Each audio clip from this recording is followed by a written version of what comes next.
দূরের এক গভীর জঙ্গলে একজন কাঠুরিয়া থাকত। তার নাম ছিল রামু। রামু সারাদিন জঙ্গলে কাঠ কেটে বাজারে বিক্রি করে জীবিকা নির্বাহ করত। তার একমাত্র সঙ্গী ছিল তার কুঠার। সেই কুঠারটাকে রামু তার জীবনের সবচেয়ে বড় সম্পত্তি মনে করত। জঙ্গলটা ছিল খুবই ঘন, সবুজ গাছের ছায়ায় সূর্যের আলো খুব কম পড়ত। রামু প্রতিদিন সকালবেলা জঙ্গলে ঢুকে যেত এবং সন্ধ্যা না হওয়া পর্যন্ত কাঠ কাটত। জঙ্গলে কাঠ কাটার সময় সে অনেক পাখি, প্রাণী দেখত। কখনো কখনো সে হরিণকে ছুটে চলতে দেখত, আবার কখনো কখনো বাঘের ডাক শুনত। একদিন রামু যখন জঙ্গলে কাঠ কাটছিল তখন হঠাৎ তার কাছে একটা খুব সুন্দর পাখি এসে বসল। পাখিটির রং ছিল লাল, নীল এবং সবুজ। পাখিটি রামুর কাছে এসে বসে মিষ্টি স্বরে গান গাইতে লাগল। রামু মুগ্ধ হয়ে পাখিটিকে দেখতে লাগল।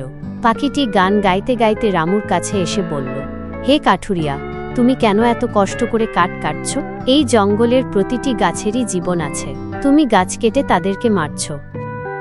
রামু বলল, আমি কাঠ না কাটলে আমি আর আমার পরিবার কি খাব? পাখিটি বলল, তুমি জঙ্গলের অন্য কোনো উপায়ে উপকার করতে পারো। তুমি জঙ্গলে গাছ লাগাতে পারো, তুমি জঙ্গলের প্রাণীদের রক্ষা করতে পারো। রামু পাখিটির কথা শুনে ভাবতে লাগল। সে আগে কখনো এভাবে ভাবেনি। সে জঙ্গলের গাছগুলোকে শুধু কাঠের উৎস মনে করত।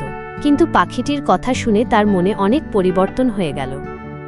সেদিন থেকে রামু আর কখনো জঙ্গলের গাছ কাটল না। সে জঙ্গলে গাছ লাগাতে শুরু করল। সে জঙ্গলের প্রাণীদের রক্ষা করতে শুরু করল।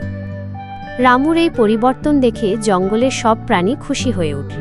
তারা রামুকে ধন্যবাদ জানাতে লাগল। রামু জানতে পেল যে জঙ্গলের প্রতিটি প্রাণীর জীবন গুরুত্বপূর্ণ। সে জানতে পেল যে মানুষকে প্রকৃতির সাথে সামঞ্জস্য রেখে চলতে হবে। এই গল্প থেকে আমরা শিখতে পারি যে প্রকৃতি আমাদের সবার জন্য খুবই গুরুত্বপূর্ণ। আমাদের প্রকৃতির রক্ষা করা উচিত। আমাদের প্রকৃতির সাথে সামঞ্জস্য রেখে চলতে হবে। ভিডিওটি যদি ভালো লেগে থাকে তাহলে অবশ্যই একটি লাইক করে দিবেন এবং চ্যানেলটি সাবস্ক্রাইব করতে ভুলবেন না।